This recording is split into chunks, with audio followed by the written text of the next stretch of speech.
এখন আমরা নর্মালি কিছু কমন প্রবলেম নিয়ে কথা বলবো। অনেক সময় হচ্ছে আপনি দেখবেন যে আপনার এই যে টাস্ক বারের মধ্যে হচ্ছে বিল্ড অ্যান্ড রানের কোনো অপশন থাকে না, যে কোথায় প্রেস করলে হচ্ছে বিল্ড অ্যান্ড রান হবে বা কোডটা কিভাবে রান করবেন সেটার কোনো অপশন থাকে না।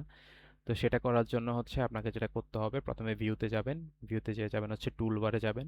টুলবার থেকে দেখবেন যে রাইটে একটা পপ আপ চলে আসছে, এখান থেকে হচ্ছে আপনি কম্পাইলারটাকে হচ্ছে ক্লিক করবেন। ক্লিক করলে দেখবেন যে এটা চলে আসছে, এবং চাইলে হচ্ছে মাউসটাকে এখানে এনে অ্যান্ড মাউসের লেফট বাটন প্রেস করে ধরে এটাকে হচ্ছে আপনি এই যে ফ্লোটিংয়ে নিয়ে আসতে পারেন। সেখান থেকে প্রেস করলে কিন্তু হয়ে যাবে, অথবা আপনি যদি ব্যাক করতে চান তাহলে হচ্ছে এখানে নিয়ে আসতে পারেন, এখানে চলে আসবে।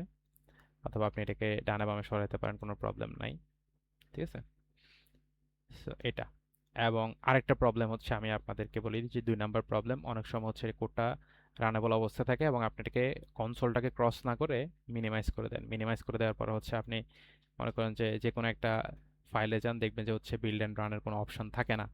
সো এটা কেন থাকে না? এটা থাকে না কারণ হচ্ছে আপনি কিন্তু অলরেডি ওই যে কনসোলটা হচ্ছে আপনার ওপেন আছে। সো আপনাকে যেটা করতে হবে, এটাকে ক্রস করে দিতে হবে। বুঝতে পারছি? সো এটা ক্রস করে দিলেই কেবল হচ্ছে আপনার এই যে বিল্ড অ্যান্ড রানের যে অপশনটা আছে সেটা কিন্তু ভিজিবল হয়ে যাবে।